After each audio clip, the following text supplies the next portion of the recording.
Hey, South Florida, I'm Jana Angel with Living Local, and I am thrilled to be welcoming my friend from the safety of his own home. Meet Travis from Piper's Angels. Travis, thank you so much for joining me today. Yeah, thank you so much for having us. We really appreciate it. I'm actually excited to be on this side of the mic this time because last time I saw Travis, we were actually at your place um, talking about the Epic Love podcast and having a lot of fun there. Yeah, that was a blast. Thank you for coming on the show. It's it's fun to be on the other side of the questions. I think my favorite part of the whole show was the dad jokes that kick everything off. That was a lot of fun. It's always nice to start with a laugh, that's for sure. I couldn't agree more. But we love to laugh, but another thing we love to do is to really come together and especially this week think about what we're truly thankful for. And I know that you and I can both be very thankful for our health and our wonderful families around us. But not everybody has that to be thankful for. And you with Piper's Angels and you with Warpaint Wednesday that we're going to chat about really focus on those families and those people in need of care when it comes to dealing with cystic fibrosis. Can you talk to us about Piper's Angels and how that's become associated with cystic fibrosis in the area, and then we'll jump into Warpaint Wednesday. Yeah, sure. So, Piper's Angels Foundation was born out of a desire and a need to help cystic fibrosis families. And I never imagined that our family or myself would be in a role of advocacy for cystic fibrosis. But when my daughter Piper was diagnosed at 4, we really started learning about this disease, which is a genetic rare disease. It's progressive, and there's currently no cure, but there has been a lot of great advancements in the therapies for people with cystic fibrosis. So, 50 years ago, kids were dying at a very young age from this disease. And now people are living into their 20s, 30s, 40s, and beyond.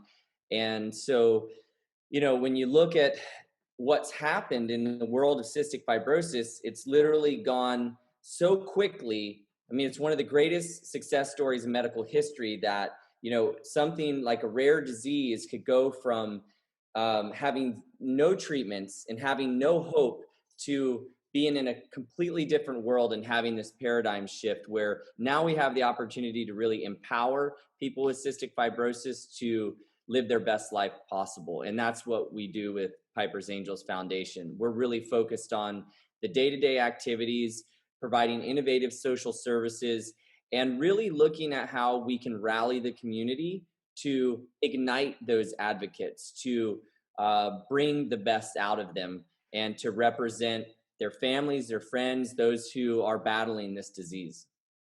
If you were talking to somebody who maybe had never been, in the same realm as someone with cystic fibrosis and who really wasn't familiar with it, do you think that this kind of pandemic period has actually kind of brought us closer together in terms of those two worlds because we're experiencing a lot of things that people with cystic fibrosis have to deal with all the time? I know in our first meeting, we were talking about masks and how we're complaining about them and they're not comfortable.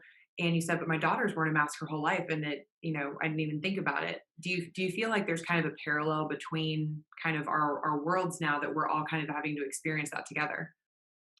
Yeah, definitely. I mean, 2020 has been a very interesting year for everyone. And, it's really sad that so many people have gotten sick and lost their lives.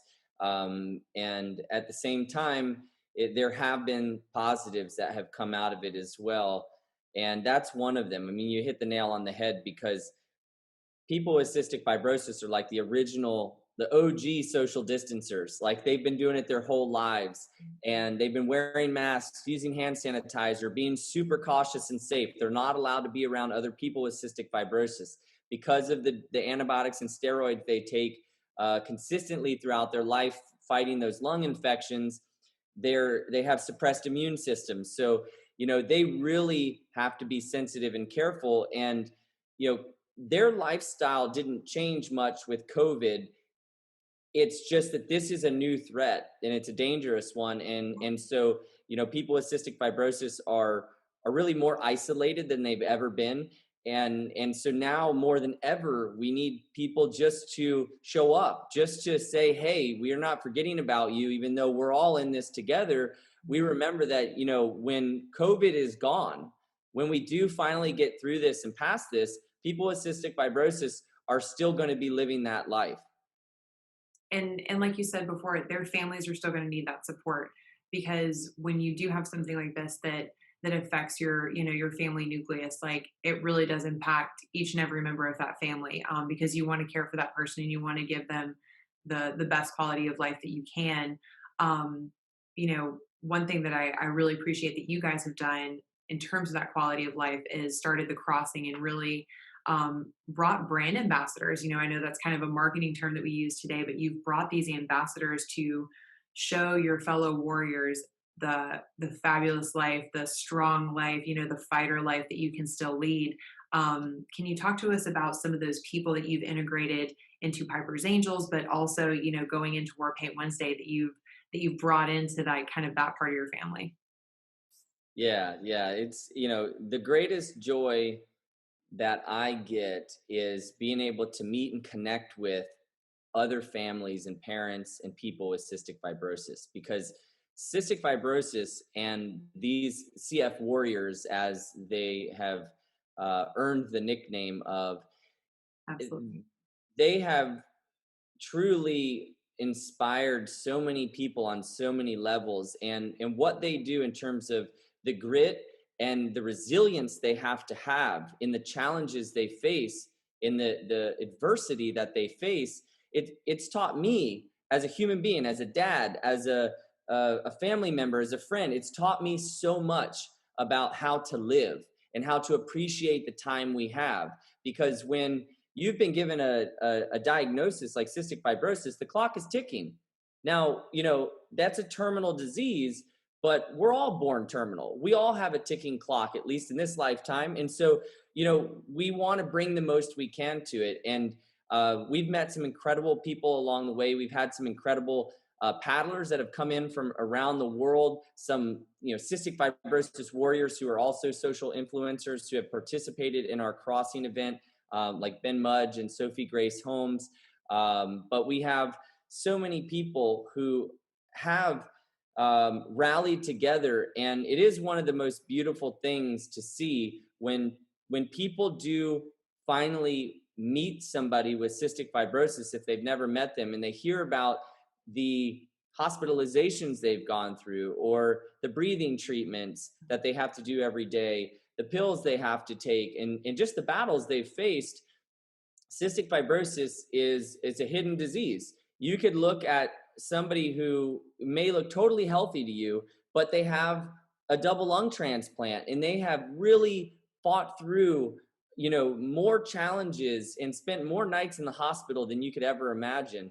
And we're just very fortunate that we have so many caring, loving people in our community, in the Palm Beach County community, in the South Florida community. I mean, when you think about the thousands of people who have rallied behind the crossing and Piper's Angels, to provide boat support, to provide volunteer support, sponsors, crew, it's really a movement. And I always tell people, every ounce of energy that you put into something, it goes somewhere. And every ounce of energy, whether you show up to 1 meeting or 10 meetings, whether you paddle 1 stroke or 10,000 strokes, whether it's $1 or $100,000, it all matters. That energy goes in, and that's the raw material that we have to create and to build something together. And I think that's what I'm most proud of, is that all these CF warriors, these CF families,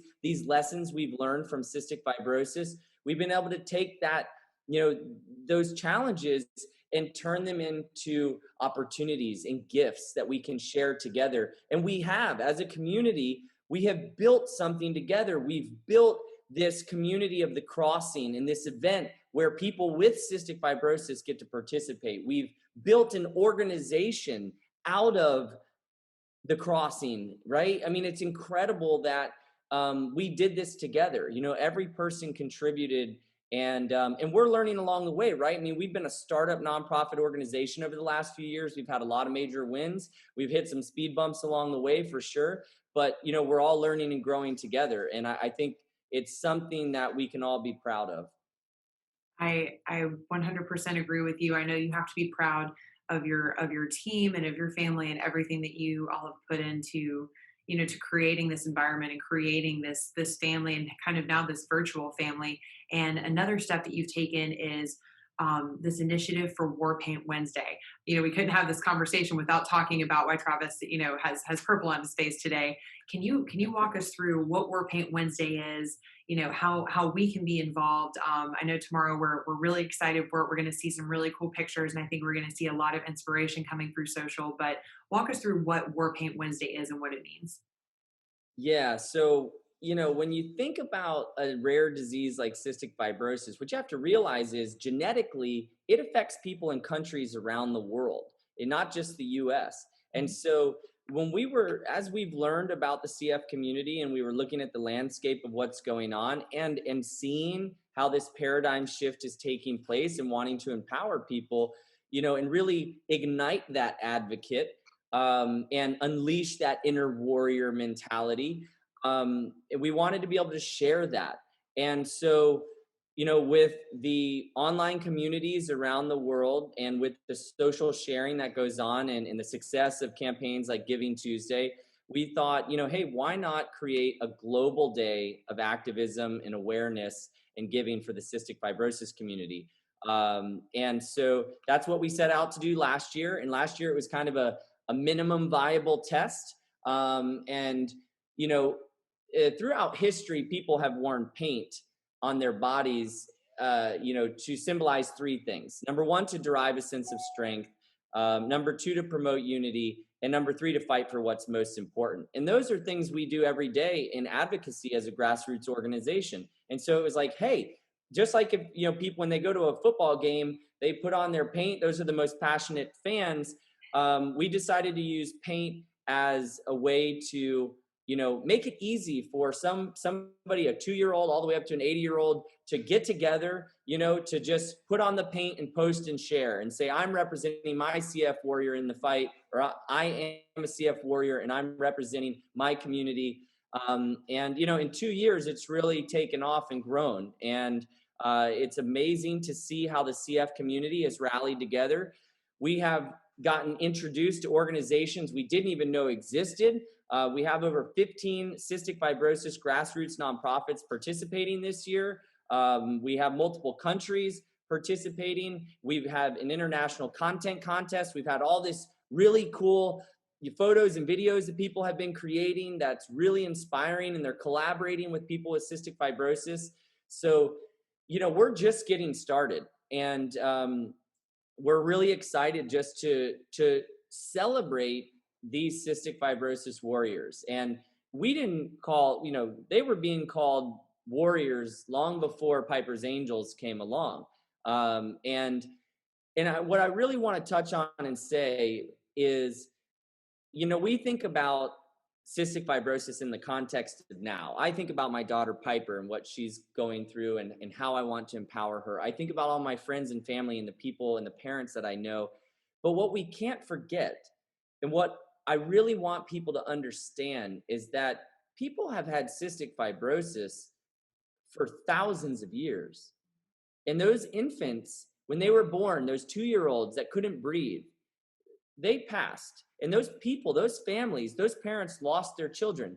Just up until the 1940s and 50s, they still didn't know what this disease was. They were still losing their babies, their children. And I just feel so, talk about Thanksgiving, I feel so honored and grateful that my daughter Piper has a chance to live a long, fulfilling life. And all of those people, thousands, tens of thousands of people who have died, who participated in clinical drug trials, who battled through their own procedures, that went through all of that. Even the people getting lung transplants, as the transplant community and the transplant procedures have improved over the last few decades, they all went through that pain, and they all suffered, and they all fought to get us here.